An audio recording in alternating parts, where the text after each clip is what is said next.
नमस्कार दोस्तों, ओम नमः शिवाय, हर हर महादेव। दोस्तों, सावन के महीने में शिवलिंग से ये गुप्त चीज ले आना अपने घर। आपकी सभी मनोकामनाएं पूरी होंगी, इतना पैसा आएगा कि गिनते गिनते थक जाओगे। भगवान भोलेनाथ जी के आशीर्वाद से अपने जीवन में बहुत उन्नति करोगे। दोस्तों, हिंदू धर्म में सावन के महीने का बहुत अधिक महत्व होता है। सावन का महीना हिंदू पंचांग का 5वां महीना होता है। यह महीना भगवान शिव को समर्पित होता है। इस महीने में शिव भक्त भगवान शिव की विधि विधान से पूजा अर्चना करते हैं और सावन के महीने के सोमवार का महत्व और भी अधिक होता है। इस माह में शिव की पूजा अर्चना करने से सभी मनोकामनाएं पूरी हो जाती है। धार्मिक मान्यताओं के अनुसार सावन के महीने में भगवान शिव और माता पार्वती की विधि विधान से पूजा करने भक्त की मनोकामना पूरी होती है। इसके साथ ही सावन के सोमवार व्रत रखने से भोलेनाथ की विशेष कृपा प्राप्त होती है। दोस्तों, सावन महीना का आरंभ 22 जुलाई 2024 दिन सोमवार से हो रहा है और सावन महीने का समापन 19 अगस्त को होगा। कहा जाता है इस सावन के महीने में किसी भी व्यक्ति ने भगवान भोलेनाथ की थोड़ी सी भी पूजा साधना क्रिया कर ली तो उस व्यक्ति के जीवन की सभी मनोकामनाएं पूर्ण हो जाती है। उस व्यक्ति के जीवन के हर कष्ट खत्म हो जाते हैं और उस व्यक्ति के जीवन में धन आना शुरू हो जाता है। भक्तों, वीडियो आगे शुरू करें उससे पहले भगवान भोलेनाथ के सच्चे भक्त इस वीडियो को लाइक अवश्य कर दे और कमेंट बॉक्स में हर हर महादेव सच्ची श्रद्धा से लिख दे, जिससे कि भगवान भोलेनाथ जी का आशीर्वाद आपको सीधे प्राप्त हो सके। दोस्तों, आज की इस वीडियो में हम आपको बताएंगे कि सावन के दिनों में आपको भगवान भोलेनाथ के मंदिर जाकर के क्या क्या भगवान भोलेनाथ को अर्पित करना और वहां से वापस क्या लेकर के ना है, ताकि आपके घर की गरीबी, दरिद्रता, परेशानी, कष्ट, दिक्कतें हमेशा के लिए खत्म हो जाए। दूसरी तरफ आपके घर पर सुख, समृद्धि, यश, वैभव, ऐश्वर्य की आपको प्राप्ति हो। ध्यान रखिएगा दोस्तों, सावन का माह का इंतजार हर व्यक्ति इसीलिए करता है ताकि उसको भगवान भोलेनाथ का आशीर्वाद मिल सके। कहा गया है कि देवों के देव भगवान भोलेनाथ अगर किसी भी व्यक्ति को आशीर्वाद दे दे तो उस व्यक्ति का साक्षात काल भी आकर कुछ नहीं बिगाड़ पाता है। इसीलिए आज की इस वीडियो में हम आपको बताएंगे कि कैसे आप सावन के दिन, जो बहुत ही पावन दिन है, इस दिन भगवान भोलेनाथ को प्रसन्न कर सकते हैं। कैसे आपको भगवान भोलेनाथ का आशीर्वाद प्राप्त हो सकता है और कैसे सावन के दिनों में शिवलिंग की आपको पूजा करनी है, वह भी खास उपाय करते हुए। कैसे आपको शिवलिंग पर क्या क्या चढ़ाना है और क्या क्या वहां से लेकर अपने घर पर वापस लेकर आना है, ताकि आपके घर पर अन्न और धन का भंडार कभी भी कम ना हो। देखिए दोस्तों, आपके जीवन में कितनी ही बड़ी परेशानी हो, कितनी ही बड़ी दिक्कत क्यों ना हो, मान लीजिए आपके जीवन में धन की समस्या है, मान लीजिए आप नौकरी की प्राप्ति के लिए बहुत ही ज्यादा परेशान हो चुके हैं, आपके शत्रुओं ने आपको घेर लिया है, संतान की प्राप्ति आपको हो नहीं पा रही है, तो एक बात का ध्यान रखिएगा दोस्तों, सावन का पावन दिन एक ऐसे दिन होते हैं जिस दिन कोई भी व्यक्ति अगर थोड़े से उपाय कर लेता है, भगवान भोलेनाथ की साक्षात पूजा कर ले है, तो उस व्यक्ति की कितनी ही बड़ी मनोकामना हो, कितनी ही बड़ा कष्ट हो, वह खत्म हो जाता है और उसकी मनोकामना पूर्ण हो जाती है। दोस्तों, मान लीजिए आपके ऊपर कोई दोष लगा हुआ है, जैसे वास्तु दोष, क्षण दोष, प्राकृतिक दोष या कोई भी दोष लगा हुआ है, तो आपको सावन सोमवार के दिन थोड़ी सी पूजा करनी है और आपका दोष खत्म हो जाएगा। आपके जीवन से सभी परेशानियों चली जाएंगी और आपके जीवन में जो धन आना बंद हो गया था, उसका आगमन वापस शुरू हो जाएगा। मान के चलिए आपके जीवन में कभी भी कोई परेशानी नहीं रहेगी। बस दोस्तों, आज की इस वीडियो को लास्ट तक देख लीजिए और मान के चलिए भगवान भोलेनाथ के आशीर्वाद से आपकी सभी मनोकामनाएं भी पूरी होगी और आपके जीवन की सभी परेशानियां भी चली जाएंगी। देखिए, एक बात कही गई है कि जब भी हम भगवान भोलेनाथ की पूजा करते हैं, हमें धैर्य रखना चाहिए, विश्वास रखना चाहिए और श्रद्धा के साथ भगवान भोलेनाथ की पूजा करनी चाहिए, क्योंकि भगवान भोलेनाथ बहुत ही भोले हैं। वह किसी भी व्यक्ति की थोड़ी सी ही पूजा से साधना से तुरंत ही प्रसन्न हो जाते हैं। इसलिए दोस्तों, सावन सोमवार के दिन कुछ ऐसी चीजें हैं जो आपको अवश्य पता होनी चाहिए, क्योंकि सावन सोमवार के दिन अगर आप भगवान भोलेनाथ के सामने पूजा करने जा रहे हैं तो मान के चलिए दोस्तों, आपने अगर कोई गलती कर दी तो भगवान भोलेनाथ आपसे क्रोधित हो जाएंगे, और आपने सही तरीके से पूजा की होगी तो साक्षात आपको भगवान भोलेनाथ उसी दिन आशीर्वाद दे देंगे, और उस दिन के बाद आपके जीवन में कभी कोई परेशानी नहीं आएगी। आपको हमें एक एक चीज बताने जा रहे हैं, इसलिए इस वीडियो को लास्ट तक देखिएगा। सबसे पहले आपको भगवान भोलेनाथ के मंदिर जाना होगा। ये जितने भी उपाय आपको बताए जाएंगे यह मंदिर के उपाय होंगे। देखिए, होता क्या है कि कई लोग हमसे पूछते हैं कि गुरुजी, हमारे घर पर शिवलिंग है, क्या हम घर पर पूजा नहीं कर सकते हैं? तो इसका उत्तर है नहीं दोस्तों, आपको मंदिर जाना पड़ेगा, क्योंकि मंदिर का जो शिवलिंग होता है और जो घर का शिवलिंग होता है इसमें बहुत ज्यादा फर्क होता है। जो मंदिर का शिवलिंग होता है दोस्तों, इसकी जो एनर्जी होती है वह आपके घर के शिवलिंग से करोड़ों गुना ज्यादा होती है। इसमें ऐसी सकारात्मक ऊर्जा होती है जिसके सामने अगर आप थोड़ी सी पूजा करते हैं तो तुरंत ही उसका फल आपको मिलता है, और आपके जीवन की हर परेशानी चली जाती है। तो आपको जितने भी आज उपाय बताए जा रहे हैं आपके जीवन की परेशानी को खत्म करने के लिए, आपकी मनोकामना पूर्ति के लिए, उस उपाय के लिए तो आपको मंदिर जाना पड़ेगा। और सावन सोमवार का पर्व पड़ रहा है, वह आज दिन सोमवार को पड़ रहा है, तो ये दिन ऐसा है, इस दिन अगर आप मंदिर जाकर के भगवान भोलेनाथ की पूजा आराधना कर रहे हैं तो मान के चलिए दोस्तों, आपके जीवन में कभी कष्ट आ ही नहीं सकता। पूरे साल आपके घर पर अन्न धन का भंडार बना रहेगा। तो आपको क्या क्या ले जाना है वह कहीं पर लिख लीजिए, क्योंकि दोस्तों अगर आपने एक भी गलती कर दी तो आपकी पूजा संपन्न मानी नहीं जाएगी। दोस्तों, सबसे पहली चीज जो भगवान भोलेनाथ के लिए आपको जल ले जाना है सावन सोमवार के दिन। कई लोग हमसे ये कहते हैं कि गुरुजी, जल जो है वह तो शिवालय में भी मिल जाता है, शिव मंदिर में मिल जाता है। तो नहीं दोस्तों, वहां का जल आप तभी चढ़ाए ये जब कोई दिक्कत हो, वरना घर से ही जल ले जाना चाहिए।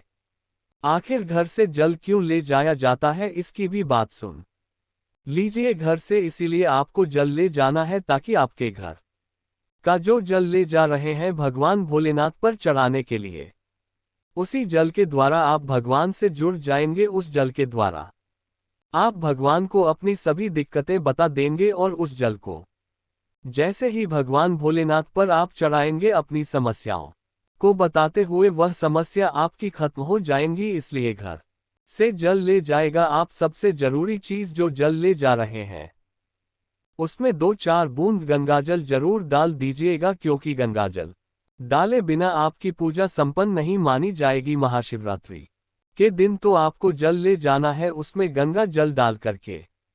दूसरा, आपको 3 पत्ते वाला बेलपत्र ले जाना है दोस्तों।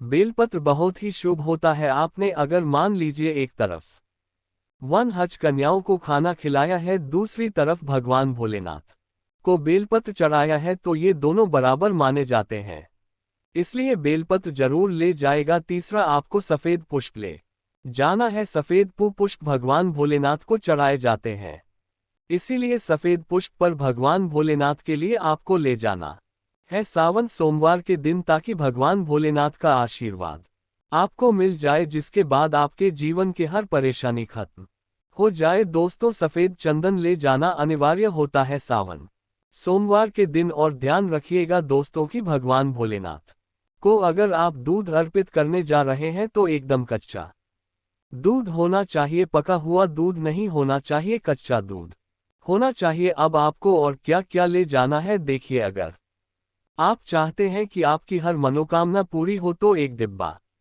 लीजिए, उसमें काली मिर्च भरकर ले जाइए। देखिए, बहुत ध्यान से सुनिए, जितनी आपको बातें बता रहे हैं। एक डिब्बे में काली मिर्च भर के एक लाल कपड़ा लीजिए, उसमें लौंग कपूर, इसको मौली धागे से बांध करके आपको अपनी जेब में रखकर के ले जाना है। सिर्फ इतनी चीज आपको ले जानी है आज के दिन को अब आपको पूजा कैसे करनी है, चलिए आपको बताते हैं।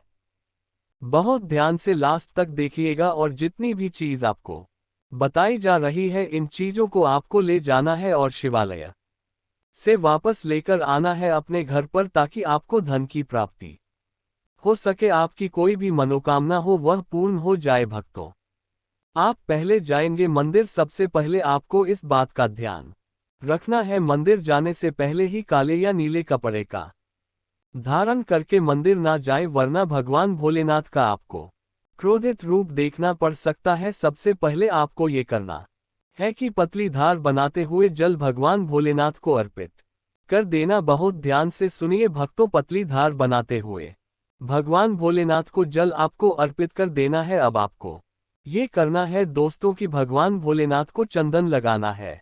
चंदन लगाने के बाद भगवान भोलेनाथ पर 3 पत्ते वाला बेलपत्र रखना है। 3 पत्ते वाला बेलपत्र रखने के बाद आपको भगवान भोलेनाथ पर सफेद पुष्प अर्पित कर देना है। सिर्फ इतना आपको करना है। दूध अगर आप चढ़ाना चाहते हैं तो दूध भी आप चढ़ा सकते हैं, इतना आपको करना है। इतना करने के बाद आपको वहां पर खड़े होकर 108 बार, बहुत ध्यान से सुनिए, 108 बार आपको ओम नमः शिवाय का जाप करना है। या तो आप 108 बार कर लीजिए या 1008 बार कर लीजिए। ये 3 ऐसी चीज है जो आपको करनी है, इतना करना है। अब आपको क्या करना है, एक डिब्बा जो काली मिर्च का आप ले गए हैं, उस काली मिर्च के डिब्बे को आपको शिवालय के जो गिरता हुआ शिवधारा है, जो शिवलिंग से वहां पर पानी गिर रहा है, उसी शिवहरि के पानी से आपको छू आना है और अपनी जेब में वापस रख लेना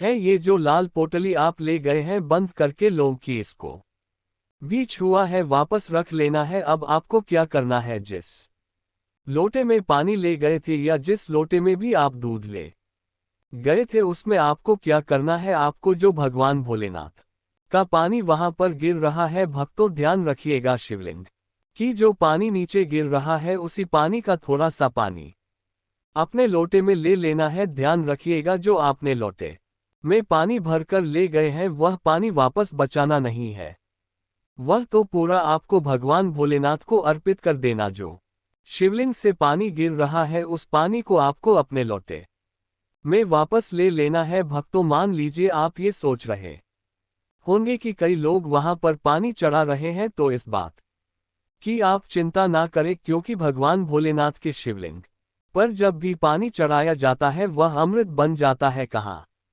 जाता है, कई देवी देवता शिवलिंग के पास अदृश्य रूप में खड़े होते हैं, ताकि शिवलिंग से गिर रहा पानी वह धारण कर सके। इतना पवित्र होता है शिवलिंग से गिरता हुआ पानी।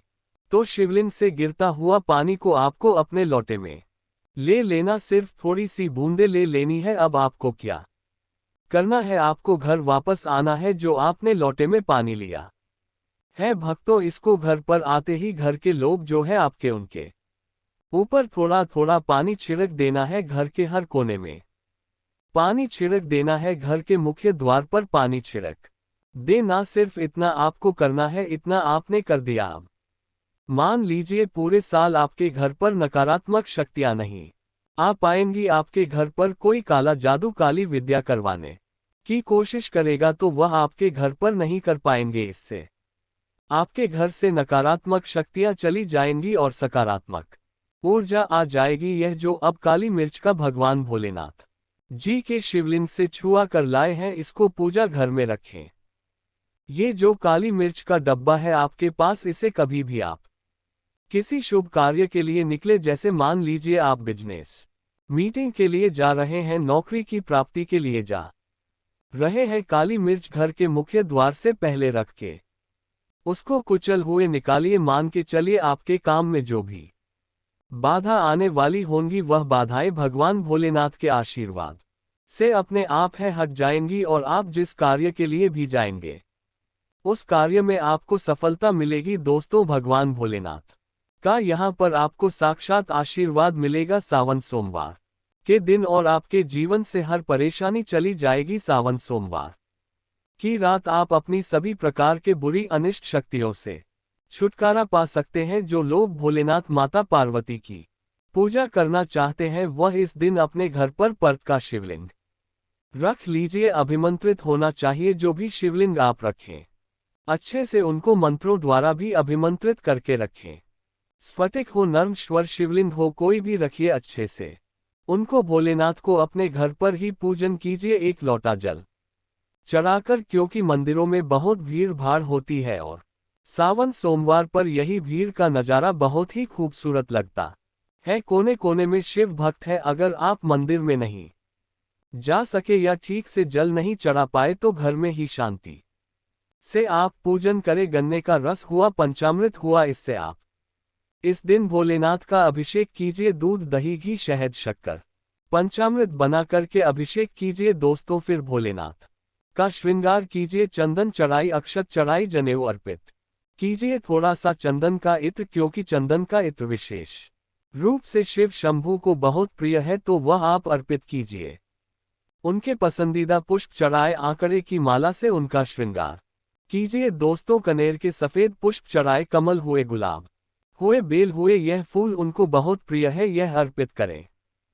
और 5 बेलपत्र अवश्य चढ़ाएं आप इस दिन, चाहे तो या जो आपके पास बेलपत्र है उसी पर आप श्री श्री लिख करके या ओम नमः शिवाय या राम राम लिख करके अर्पित कीजिए। जो चिकना भाग होता है उस पर लिखिए और यह सीधा शिवलिंग पर अर्पित हो। इस प्रकार से आपको बेलपत्र चढ़ाने चाहिए दोस्तों। आप विशेषकर इस बात का ध्यान रखें कि कटे फटे बेलपत्र ना हो। जो व्यक्ति अधूरी चीज भगवान को अर्पित करता है तो उसे भी कटे फटे पत्तों की तरह ही कटा फटा फल ही प्राप्त होता है। इसीलिए कभी भी अपूर्ण सामग्री अर्पित ना करें। दोस्तों कहते हैं कि जब भोलेनाथ ने गले में विष धारण किया था तो आदि शक्ति मां के कहने पर देवताओं ने भगवान शिव के सिर पर भांग, धतूरा, बेलपत्र आदि रखा और निरंतर जल अभिषेक किया था, जिसकी वजह से उनके मस्तिष्क का ताप कम हुआ था और उस समय से ही भोलेनाथ को भांग धतूरा चढ़ाया जाता है। और यह बात भोलेनाथ के भक्तों में बहुत कम लोगों को ही पता है कि इसी कारण शिवलिंग पर भांग धतूरा चढ़ाया जाता है। दोस्तों अगर आपके घर में शिवलिंग है तो आज के दिन आप चाहे तो शिव जी का त्रिशूल हुआ, डमरू हुआ, ये भी आप उनको अर्पित कर सकते हैं। शिव के डमरू की दमदम की ध्वनि मंगल गुरु से संबंधित होती है, क्योंकि चंद्रमा उनके मस्तक पर विराजमान होकर अपनी क्रांति से अनंत आकाश में जटाधारी महामृत्युंजय को प्रसन्न करता है और बुध आदि ग्रह है इसमें संभव से सहायक होते हैं। तो यह आज के दिन डमरू अर्पित करे। भोले बाबा का डमरू आप धारण भी कर सकते हैं। अभिमंत्रित करके आप अपने शरीर पर छोटा सा चांदी का डमरू धारण करें। भक्तों अगर आपको ये जानकारी अच्छी लगी हो तो वीडियो को लाइक कर दीजिए और कमेंट बॉक्स में सबसे दिल से हर हर महादेव लिख दीजिए। धन्यवाद।